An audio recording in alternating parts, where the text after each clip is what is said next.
샬롬, 사랑하는 성도 여러분, 귀하신 우리 주님 예수님의 이름으로 문안 인사를 드리며 예배 함께 하심을 기쁨으로 환영합니다. 지난 일주일 동안도 우리 주님 안에서 다 평강하셨습니까? 우리가 주일을 기억하고 함께 예배를 드린다는 것은 정말로 하나님의 큰 복이며 특권인 줄로 믿습니다. 그러므로 감사하는 마음과 은혜를 사모하는 마음으로 예배를 드리도록 하겠습니다. 먼저 광고 말씀부터 나누겠습니다. 코로나 바이러스 감진 상태가 계속해서 높고 또 심각합니다. 그러므로 계속 기도해 주시고 예방에 대한 모든 지침들을 잘 지켜주시기를 부탁드리겠습니다. 특별히 가정에서 건강이 약하신 분들이나 나이 드신 어르신들을 잘 보살펴 주시기를 부탁을 드리겠습니다. 지난 12월 10일 목요일 정부에서 대면 예배에 대하여 자연적으로 공기가 통하는 장소에서 2m 간격으로 마스크를 끼는 것을 비롯하여 여러 가지 지침을 잘 지키는 조건으로 허락이 되었습니다. 그렇지만 코로나 감진 상태가 좋아져서 그렇게 풀린 것은 아니기 때문에 우리는 아직까지 예배를 비대면으로 드리도록 하겠습니다. 우리가 대면 예배를 드리는 것에 대해서는 전체 카톡방으로 제가 설명해서 올리겠습니다. 우리 교인들만 광고를 보실 수 있도록 우리 전체 카톡방에 이 부분을 올려드리겠습니다. 그래서 우리 예배는 계속해서 주일 예배 오전 10시 어린이 예배부터 시작하여서 그래서 오전 11시 한국어 대예배와 오후 3시 스페인어 대예배로 주일 예배를 드리게 되고 수요 예배는 오후 7시 한국어 스페인어로 드리게 되고 또 새벽 예배는 월요일에서 금요일까지 오전 6시 30분에 한국어와 스페인어로 예배를 드리게 됩니다. 그리고 오는 12월 25일 금요일 오전 11시에 성탄 예배를 드립니다. 그리고 신년 예배도 역시 마찬가지로 1월 1일 금요일입니다. 오전 11시에 예배를 비대면 이 영상으로 드리도록 하겠습니다. 그 주간에는 수요 예배가 없습니다. 줌으로 모임을 또 광고합니다. 우리의 오늘 예배 이후에 11시 한 40분 정도에 재직회가 모이도록 하겠습니다. 그리고 오는 12월 20일 주일 대예배 후에 11시 40분에 공동회가 모이도록 하겠습니다. 우리 교회 정관으로는 우리가 모여야 될 정수가 안 될 경우에는 이 회의들이 개회가 할 수가 없습니다. 그러면은 다음 회기로 넘어갈 수밖에 없습니다. 그러므로 가능하면 다 참석해 주셔서 특별히 공동회는 꼭 개회가 될 수 있도록 여러분들의 협조를 부탁드리겠습니다. 자, 그러면 이제 우리가 다 같이 마음과 정성을 모아서 12월 13일 주일 예배 드리도록 하겠습니다. 다 같이 기도하면서 예배 시작합니다. 너희 의인들아 여호와를 기뻐하며 즐거워할지이다. 마음이 정직한 너희들 다 즐거이 외칠지어다. 너희 외인들아 여호와를 즐거워하라. 찬송은 정직한 자들의 마땅히 할 바로다. 아멘. 사랑과 은혜가 풍성하신 존귀하신 하나님 아버지, 거룩하고 구별된 이 시간에 우리를 예배로 불러주시니 하나님께 감사하며 모든 존귀와 영광을 올려드립니다. 그러나 역시 오늘도 우리는 모든 죄와 허물을 그대로 가지고 나왔습니다. 그러나 우리 주님 예수님의 공로를 믿고 나왔습니다. 거룩하신 하나님께 합당한 예배를 드리고 우리는 예배 드리면서 은혜 받기를 간절히 소원하오니 우리의 몸과 영혼을 예수 그리스도의 보혈의 능력으로 정결하게 하시고 새롭게 하시고 정직하게 하여 주시옵소서. 하나님 아버지, 지금 때가 악하고 어렵습니다. 전염병과 고난이 있습니다. 이런저런 풍파로 상처받고 약해지고 움츠러진 몸과 영혼들이 있습니다. 오늘 이 예배를 통하여 하나님의 위로와 치료를 받게 하여 주시옵시고 세상을 이길 수 있는 지혜와 능력을 부어주심으로 말미암아 기쁨과 감사가 넘치는 시간이 되게 하여 주시옵소서. 우리를 구원하신 예수님의 이름으로 기도합니다. 아멘. 우리 다 같이 사도신경으로 신앙 고백하시겠습니다. 신앙 고백합니다. 전능하사 천지를 만드신 하나님 아버지를 내가 믿사오며 그 외아들 우리 주 예수 그리스도를 믿사오니 이는 성령으로 잉태하사 동정녀 마리아에게 나시고 본디오 빌라도에게 고난을 받으사 십자가에 못 박혀 죽으시고 장사한 지 사흘 만에 죽은 자 가운데서 다시 살아나시며 하늘에 오르사 전능하신 하나님 우편에 앉아 계시다가 저리로서 산자와 죽은 자를 심판하러 오시리라. 성령을 믿사오며 거룩한 공회와 성도가 서로 교통하는 것과 죄를 사하여 주시는 것과 몸이 다시 사는 것과 영원히 사는 것을 믿사옵나이다. 아멘. 이제 우리 다 같이 하나님께 찬송 올려드리겠습니다. 오늘 우리가 하나님께 드릴 찬송은 찬송가 304장 그 크신 하나님의 사랑입니다. 함께 찬송하시겠습니다. 할렐루야. 오늘도 우리의 마음과 뜻을 다하여 우리 주 예수님께 찬양을 드리겠습니다.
주님이 주신 이 모든 축복이 예배를 드리며 기쁨의 시간이 되기를 기도합니다. 아멘. 할렐루야. 감사합니다. 우리 이제 다 같이 함께 마음을 모아서 기도하도록 하겠습니다. 우리가 기도할 때 대표로 장경순 장로님 기도해 주시겠습니다. 함께 기도합니다. 창조주 하나님 아버지, 오늘 주님의 날에 안식을 누리고 하나님의 은혜를 기억하며 감사하면서 예배드립니다. 이 큰 은혜, 예수님이 우리의 모든 것, 우리의 구원자, 우리의 왕, 우리의 주, 하나님이 주신 믿음으로 고백하고 찬양합니다. 우리가 우리의 전체 성을 하나님의 아들이라고 예수 그리스도의 몸이라고 잊지 않기 위해 성령님으로 하나님의 말씀을 의지하고 순종할 수 있도록 기도합니다. 오늘도 하나님의 사랑을 깨달아서 우리의 욕심의 생각 다 버리고 하나님의 뜻을 잘 따라갈 수 있도록 말씀을 주세요. 하나님의 종 백진구 목사님 통해서 하나님의 말씀을 한인교회가 다시 은혜 받고 부흥할 수 있도록 축복해 주세요.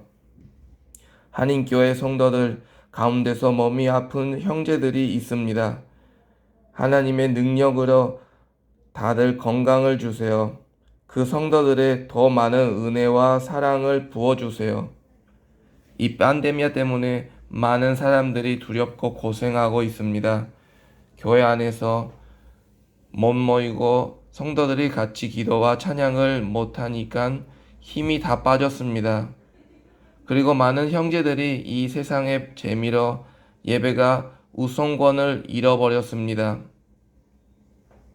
하나님 도와주세요. 우리가 예배자로서 온 마음으로 예배드릴 수 있게 도와주세요.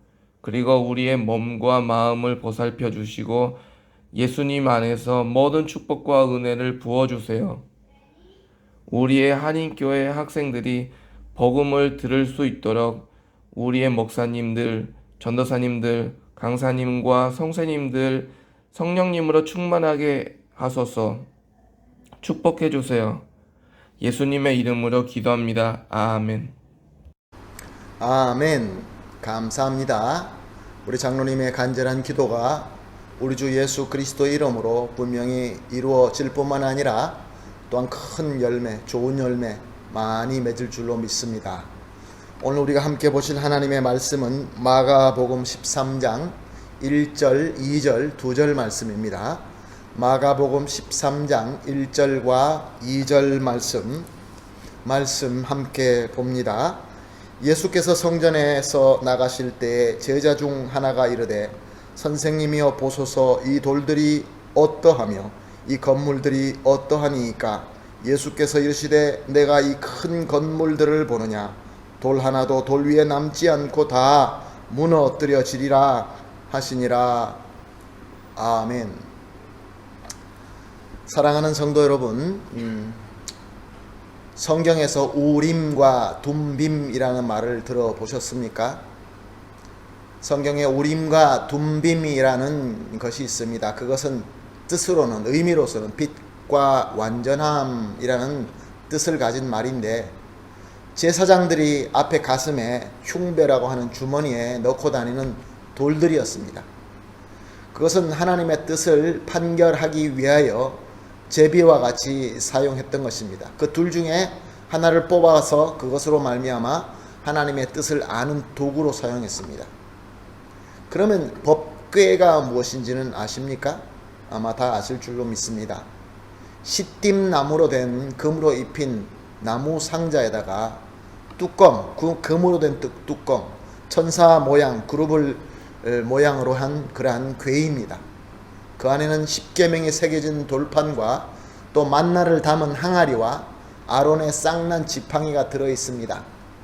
이것을 이스라엘 백성들은 성전 중심인 지성소에 두고 하나님의 임재함을 의미하는 것이었습니다. 오늘 본문에서는 성전에 대해서 말씀하고 있습니다. 성전이 도대체 무엇일까요? 특별히 당시 사람들에게는 성전이 어떤 의미가 있었을까요? 성전은 분명히 하나님의 백성들이 하나님께 예배 드리기 위하여 세운 건축물이 맞습니다. 가장 먼저 솔로몬 왕으로 의하여 예루살렘에 처음에 지어졌게 됐고, 거기서 유대인들이 모여서 예배를 드리는 장소가 되었던 것입니다. 그러나 첫 성전을 지은 지 373년 후에 BC 587년에 바벨론의 침략으로 말미암아 다 파괴되고 말았고, 또 그 후에 이스라엘 백성들이 자유함을 얻고 71년이 지난 이후에 스룹바벨의 지도로 말미암아 다시 세워지게 되었습니다. 그리고 그 후에 495년이나 지나서 BC 20년에 헤롯 왕이 더 크고 더 웅장하게 확장 리모델링을 시작하게 됩니다. 그래서 83년이라는 세월이 거쳐서 AD 63년, 주후 63년에 그의 증손자인 아그리파 2세때 다 완공되었던 것입니다. 그러므로 오늘 본문에 나오는 이 성전은 헤롯 왕이 증축한 성전이었습니다. 당시에 외형적으로는 다 완성되었고 내부와 마무리 작업을 하고 있을 때였습니다.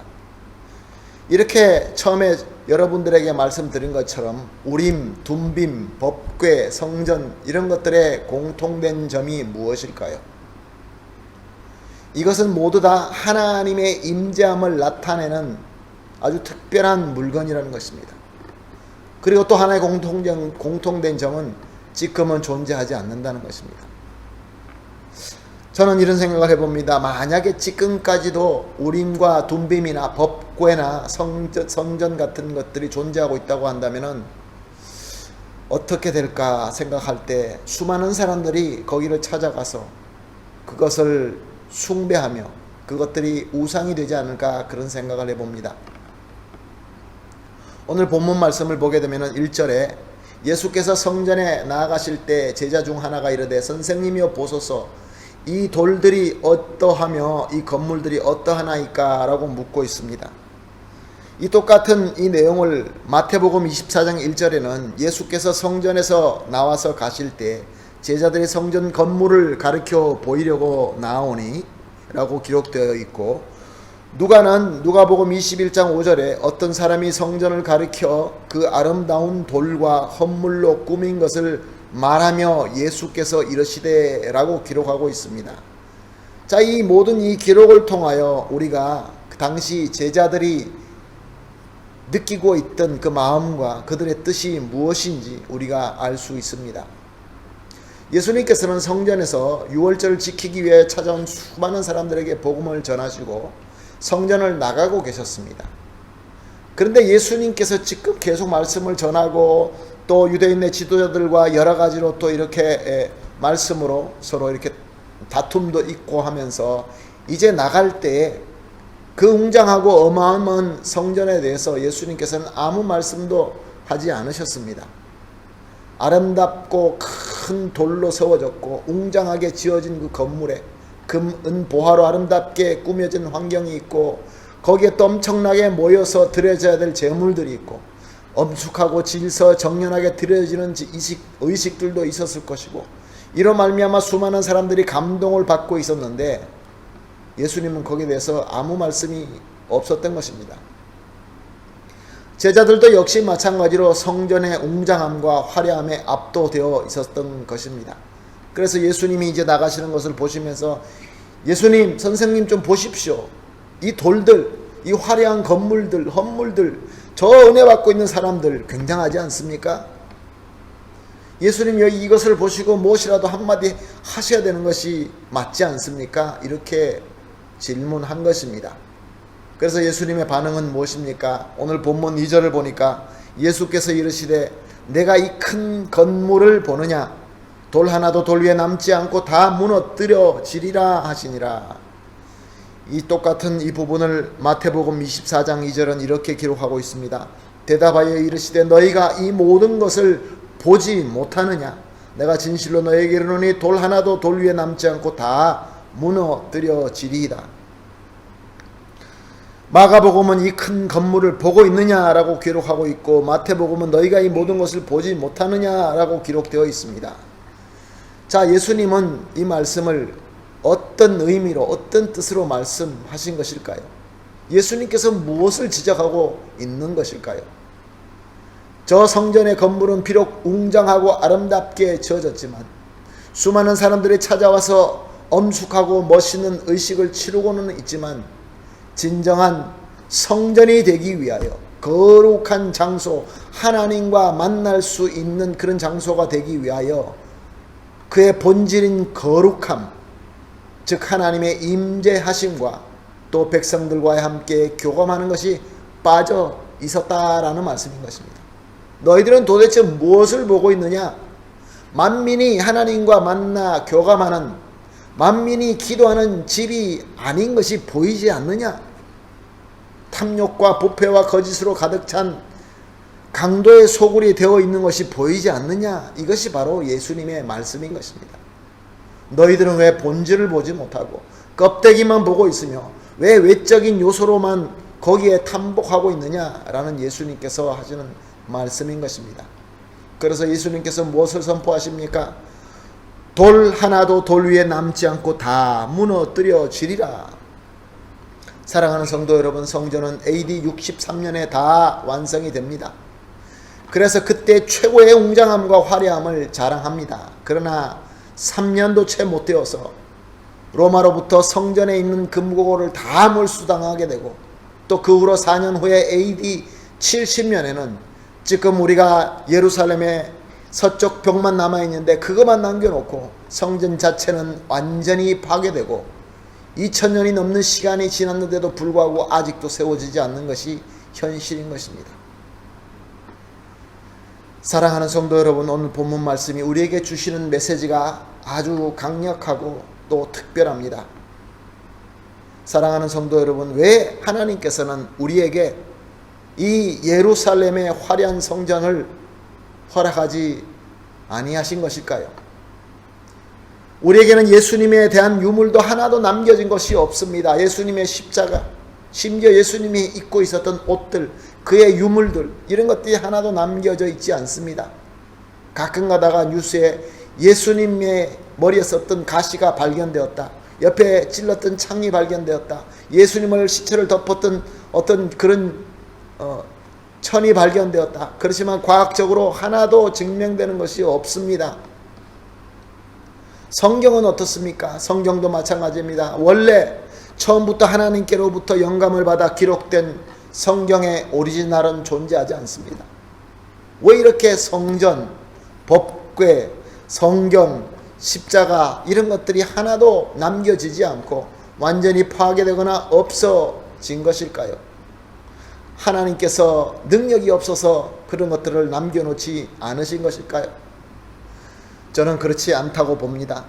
사랑하는 성도 여러분, 저와 여러분은 이때 당시 예수 그리스도의 제자들과 마찬가지로 물질과 외적으로 보이고 느끼는 것에 너무나 약하기 때문에 그렇습니다. 진정으로 바라보고 붙잡아야 되는 것은 본질적인 하나님의 임재하심과 또 우리는 그 하나님의 임재하심을 향하여 순수한 믿음과 예배인데, 원래 아무 가치가 없는 중립적인 물질뿐인, 본질을 담는 그릇일 뿐인 이런 외적인 물질적인 부분을 우리는 거기에 너무 집중하여서 그것을 탐복하고 사랑하고, 그래서 그런 것들이 우리 삶 속에서 우상이 되고 말기 때문에 그렇습니다. 사랑하는 성도 여러분, 지금 우리는 그 어느 때보다 물질 만능주의, 외모 지상주의, 이런 가치관과 문화 가운데서 살고 있습니다. 우리의 인간으로 보고 또 외적으로 느껴지는 것, 이런 것으로 판단되는 때입니다. 그러다 보니 모든 사람들이 자기의 존재와 삶의 목적과 방법은 외모 지상주의적으로 다 변질하고 마는 것입니다. 꼭 섬겨야 되는 것은 섬기지 않고, 섬겨서는 안 되는 것을 섬기면서 우상을 숭배하고 있는 것입니다. 이런 가치관이 우리 믿는 사람들의 신앙과 삶과 우리 교회 안에서도 이런 물결이 우리 가운데 엄습해 오고 있는 것이 너무나 안타까운 현실입니다.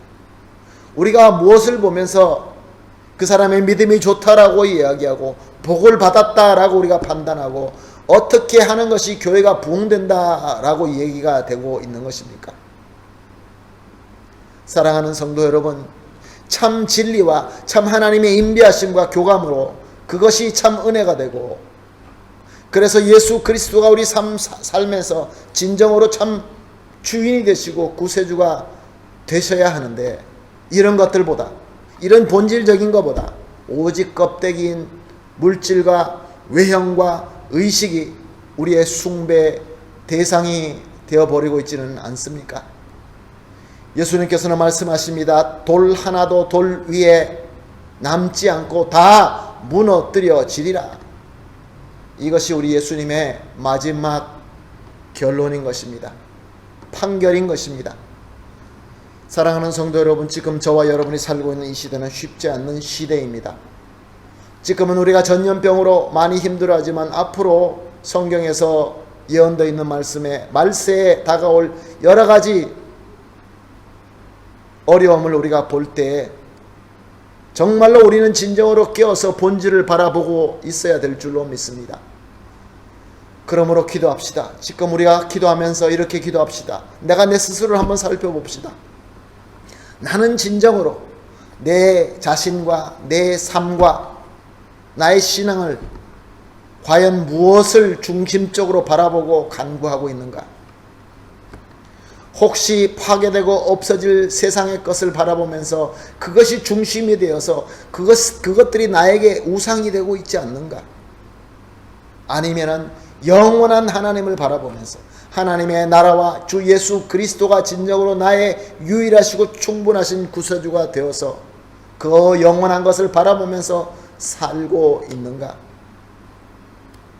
우리가 깊이 생각하면서 같이 기도하도록 하겠습니다. 기도하시면서 우리 예수 그리스도가 주시는 음성을 듣게 되시기를 예수님의 이름으로 축복합니다. 우리 다 같이 기도하겠습니다. 하나님 아버지, 오늘도 주님께서 주신 말씀 가지고 내 스스로를 살펴봅니다. 여러 가지가 어렵고 힘든 가운데에서 우리가 우리 스스로 더 어렵고 힘들게 생각하게 만드는 것이 눈에 보이고 손으로 만져지는 이런 물질적인 부분 때문에 더 힘들어하고 더 괴로워하고 있는지 주님 불쌍히 여겨 주시옵시고 용서하여 주시옵소서. 이제 하나님 아버지, 이 기도하는 가운데 우리 성령님께서 우리 마음을 흔들어 주시고 울려 주시고 떨림을 주시어서 진정으로 무엇을 바라봐야 되는 것을 느끼게 하여 주시옵시고, 또 그것으로 이제 마음으로 결정하여서 오직 영원한 하나님의 나라와 예수 그리스도를 붙들고 예수님께서 인도하시는 대로 순종하면서 살아나감으로 말미암아 우리 예수님께서 약속하신 세상이 모르는 평강과 하늘 아래의 기쁨과 축복이 차고 넘치게 하여 주시옵소서. 감사하며 예수님의 이름으로 기도합니다. 아멘. 할렐루야. 감사합니다. 오늘 주신 귀한 은혜를 생각하면서 봉헌하도록 하겠습니다. 우리가 함께 봉헌하실 때 찬송가 370장 주 안에 있는 나에게 찬송하면서 하나님께 준비한 봉헌을 드리도록 하겠습니다.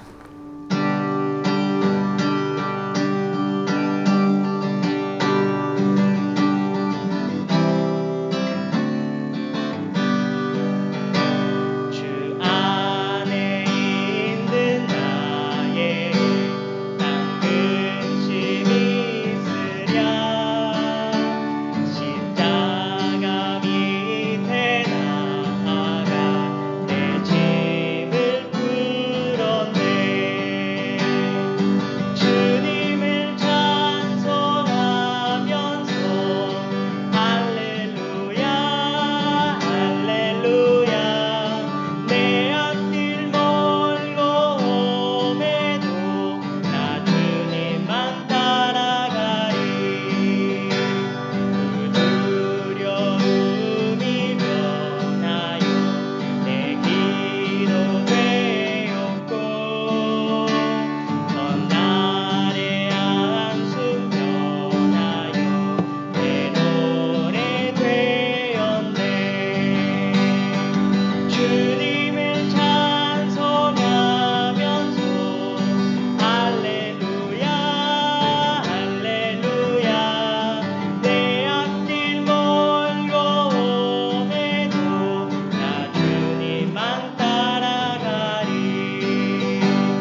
아멘. 할렐루야. 감사합니다. 이제 헌금 기도하고 제가 축도함으로 오늘 예배를 마치도록 하겠습니다. 예배를 마치고 줌으로 이제 그 우리 카톡방에 뜬 링크로 우리 재직들은 들어오셔서 재직회를 소집하도록 하겠습니다. 그럼 이제 봉헌 기도 드리고 축도로 오늘 예배를 마치도록 하겠습니다. 다 같이 기도하겠습니다. 사랑의 하나님, 오늘도 주시는 말씀과 성령의 감동으로 하나님의 참 진리와 참 지식을 배우고 깨닫게 하시니 진심으로 감사를 드립니다. 그동안 나도 모르게 크고 웅장하게 보이는 것에 내 눈과 내 마음이 빼앗겼지만 이제는 오직 주님 예수님만 바라보며 영원한 하나님의 나라와 영광으로 나아가겠습니다. 사랑하는 하나님, 이제 우리가 주님께서 허락하신 열매 중에서 구별하여 기쁨과 감사로 드렸습니다. 이 우리의 순종과 섬김을 기쁘게 받아 주시옵시고 우리 모두에게 하나님의 복과 은혜로 풍성하게 채워 주심으로 말미암아 부족함이 없게 하여 주시옵소서.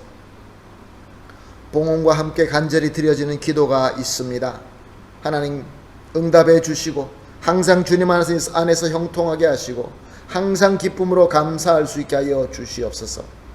드려진 귀한 섬김과 정성은 오직 주님의 몸된 교회와 하나님의 나라의 사역과 또한 그리스도의 사랑을 나타나는데 부족함 없이 풍성하게 아름답게 잘 사용되게 하여 주시옵소서. 예수님의 이름으로 기도합니다. 아멘.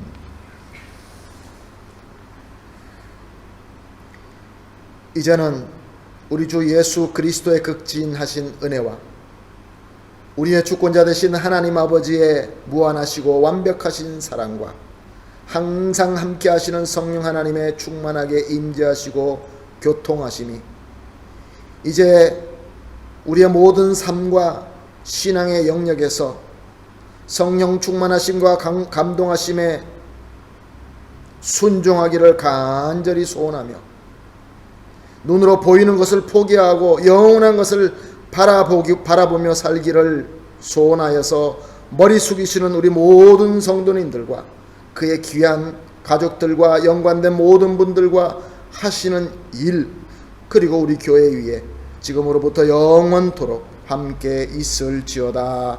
아멘.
네.